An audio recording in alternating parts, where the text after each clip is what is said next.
Hello dear students, welcome in our video lecture of redox reaction. Now this is the video for English medium student and in redox reaction our today's topic will be Daniell cell. It is an electrochemical cell which produces electricity when chemicals react with each other. There are some topics which can be learned only after you are introduced in your laboratory. But nowadays, because of lockdown, schools are closed. So still till today, you are not able to get into the laboratory. But after schools will open, you will do some experiment, and then after we will be able to learn, or I will be able to teach you the topic which is known as redox titration.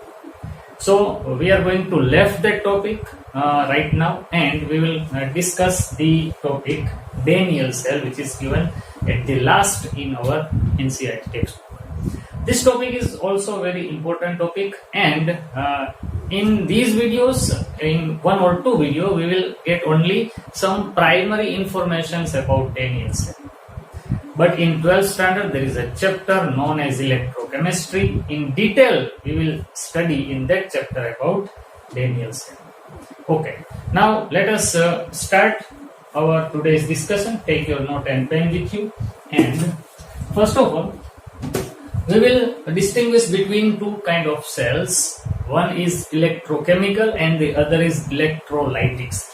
So let us make a list of the differences between electrochemical cell and electrolytic cell.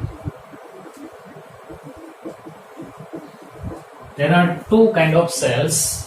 One is electrochemical and the other is electrolytic cell. Now let us define what is electrochemical cell. Converts chemical energy into electrical energy. This is known as electrochemical cell.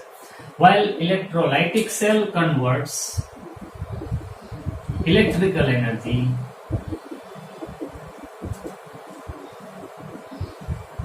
into chemical energy.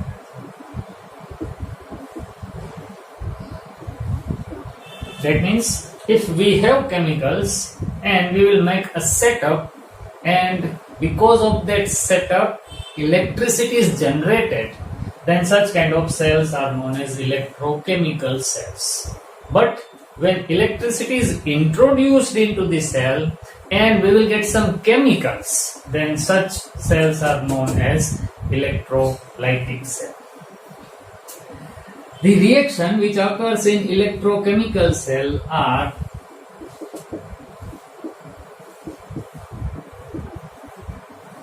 spontaneous. Spontaneous means the reaction which starts on its own. That means when two chemicals or some rods which are dipped in that chemicals, a setup of electrochemical cell is made, then automatically electricity will start generating. That means reaction is said to be spontaneous. That means it happens on its own. All we have to do is to set up an electrochemical cell. The rest will be done automatically. That means electricity will be produced automatically if we properly set an electrochemical cell. Such reactions are known as spontaneous, and in electrolytic cell reactions are non-spontaneous. That means these reactions cannot take place on its own. We have to introduce electricity into the cell, then after cell will start working. It will not work on its own. Therefore, it is a non-spontaneous kind of cell. There is a chapter known as thermodynamics. When we learn about thermodynamics, the spontaneity of reaction is discussed in detail in that chapter. But right now, spontaneous means reaction happens on its own, and non-spontaneous, that means we have to do some work for the reaction to start. Okay. Now, the Gibbs free energy value, that is delta G. This is also the property of thermodynamics. Gibbs free energy. Delta G will have negative value in case of electrochemical cells. That means if reaction is spontaneous, the value of delta G will be negative. But in case of electrolytic cell, the value of delta G will be positive. That means for all non-spontaneous reaction, Gibbs free energy is always having positive values. Now, anode is negatively charged and cathode is positively charged electrode in electrochemical cell. Now you have to remember this, we will learn it in detail. Anode is negative in electrochemical cell while cathode is positive.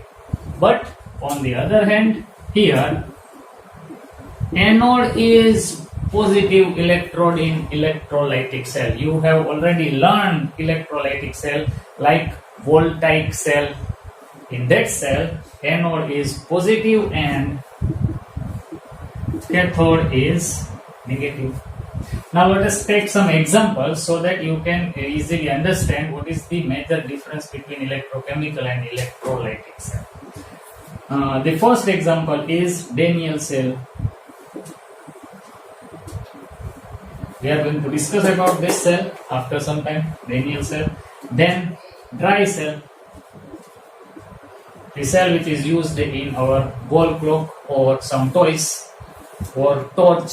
These are dry cell. TV remote also contains dry cell. That means these are the electrochemical cells which produces electricity on its own. Then lead storage cell. All the batteries which are used in automobiles, two-wheeler or four-wheeler or even buses and trucks are having a large battery, that is lead storage cell. It also produces electricity on its own by chemical reactions. Okay, now let us take some examples of electrolytic cell. So here in electrolytic cell,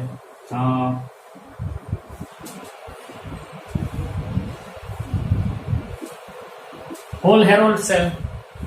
This is the cell which is used to purify aluminium, Hall-Héroult process. It is also a familiar process to you. Then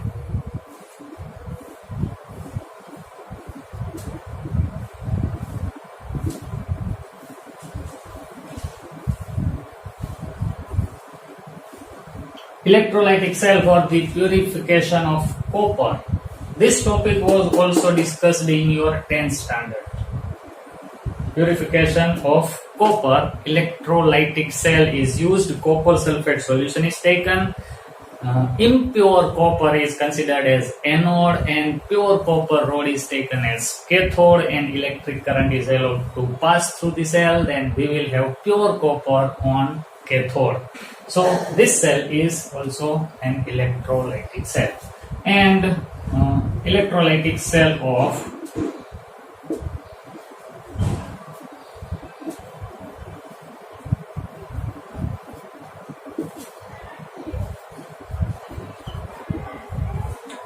electrolysis of water, which produces hydrogen gas and oxygen gas. That kind of cell is also known as electrolytic cell. So these are the major differences between two different kind of cells. They both are ultimately opposite to each other in case of behavior. So just pause the video and write down these differences. Okay, now let us start learning about Daniell cell. So if you want to learn about any electrochemical cell, this is the base of your study.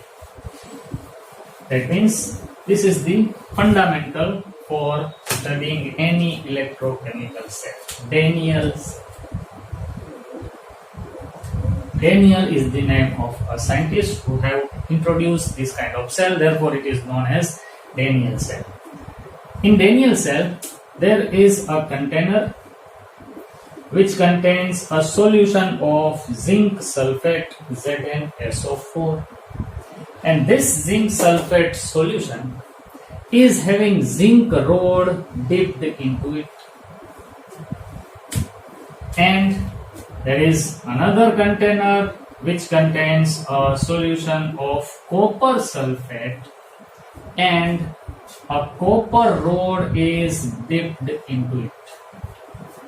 Now, just try to remember the electrochemical series or the reactivity series of metal.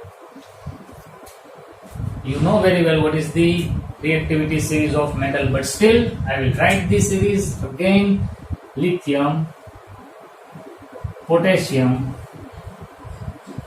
calcium, sodium, Mg, Al, Mn, Cr, Zn, Fe, Ni, Sn, Pp, H, Cu, Hg, Ag and Au. This is the reactivity series of metal, and we know that these metals which are situated to the left are most reactive, while the metals situated towards right are comparatively less reactive. But as all these elements are metal, they are having tendency to release electrons or to donate electrons. But there is a relative difference between the tendency of donating electron between two different elements. The element situated left is having higher tendency to donate electron with comparison to the element situated in right of the reactivity series. So here we have two different elements, zinc and copper. Now if you find zinc, then it is over here and copper is here. So ultimately zinc is more reactive than copper. So if both metals are there and if they are in contact, then though both are metals, though both are able to donate electrons, but here in this case zinc being more reactive will release the electron. But this can only happen when you attach both these electrodes by a copper wire. So a wire is attached with both these electrons, and if both these electrons are come in contact with each other, then zinc will release electrons and these electrons will start moving towards less reactive metal copper. Now reaction has started, and here electrons are moving in a single direction, and the direction is from zinc rod to copper rod, and the flow of electrons in a single direction is considered as current. So now this cell started producing electric current, and we can use such kind of current by putting some devices between here. So this is the galvanometer, or you can attach any lamp over here. So lamp will be lit because electrons are moving in a definite direction, so that electric current is produced. Now these chemicals by chemical reactions have started producing electric current. That's why this cell is having spontaneous chemical reactions and it produces electricity by chemicals, therefore it is a kind of electrochemical cell. Now let us discuss about some redox reactions which are occurring in this cell. First of all, as I told you that zinc being more reactive releases electrons. That means here zinc release the 2 electron and it becomes Zn plus 2. One of the zinc atom releases 2 electrons to the outer circuit and it becomes Zn plus 2 and goes into the aqueous solution of ZnSO4. Here there are so many Zn plus 2 and SO4 minus 2 already present in the solution, but still more Zn plus 2 is coming inside the solution from this rod. Now this reaction is oxidation half reaction, because the oxidation number of zinc is increased and electrons are released. So this is an oxidation reaction. And according to redox reactions, when oxidation occurs, it is always considered as anode. Oxidation is equal to anode. Fix this statement into your mind. Zinc, which is having oxidation, so zinc is known as anode. And if these electrons goes to the copper, copper being a metal cannot accept electrons.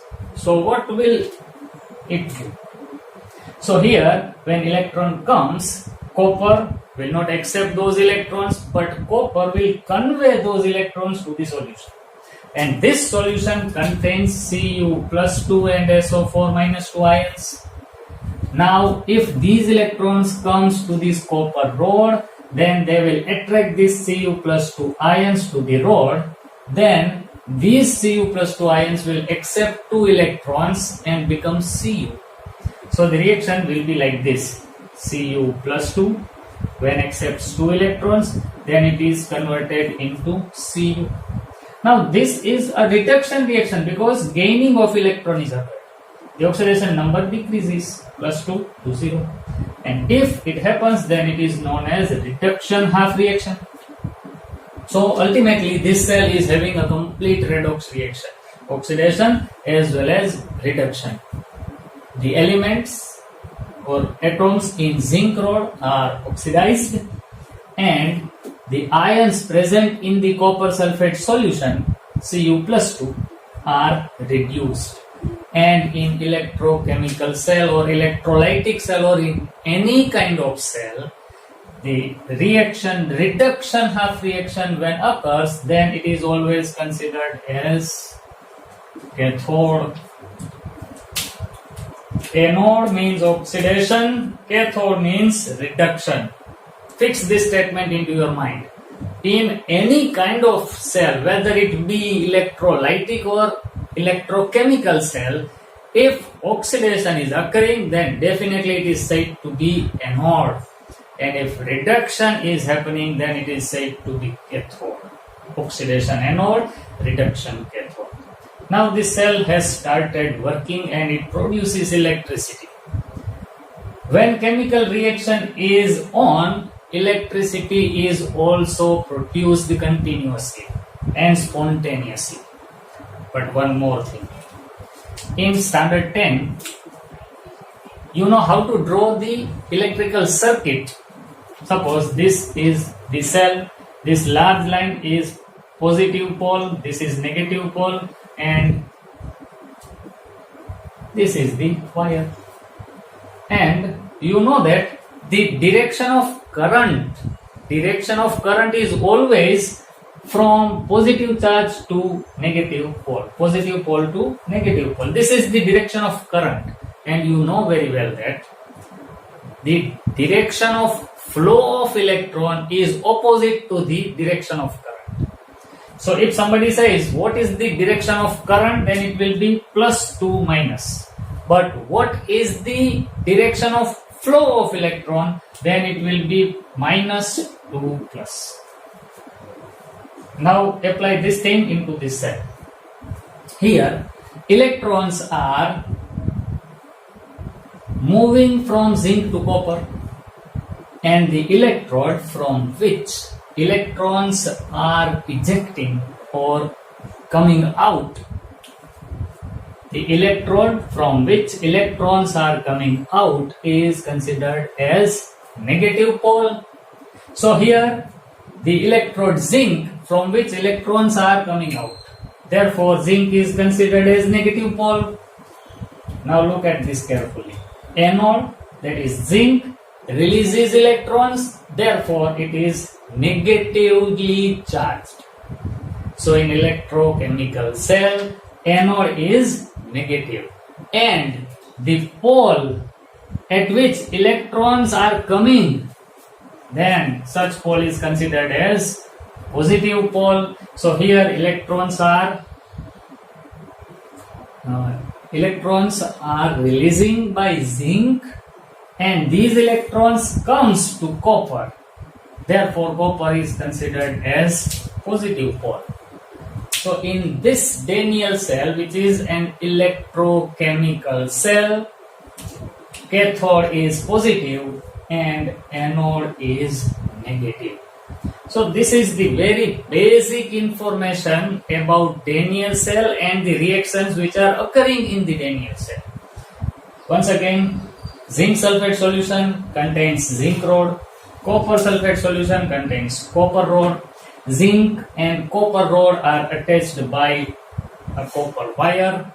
Zinc being more reactive releases electrons, that means zinc is oxidized, and as zinc is oxidized it is considered as anode. And electrons which comes to copper electrode, these electrons are conveyed to Cu+2 ion present in the solution, therefore Cu+2 got reduced into copper atom. This reaction is reduction half reaction, and therefore copper rod is known as cathode.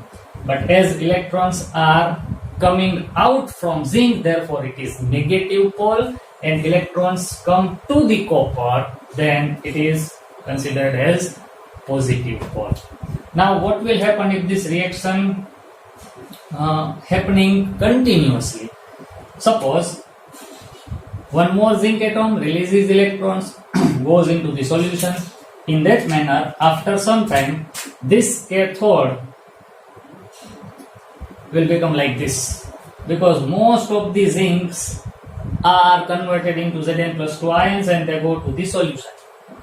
And most of the Cu+2 ion will accept electrons from the circuit and become Cu atom, and they deposited on this electron. That means in any electrochemical or electrolytic cell, anode is always eroded.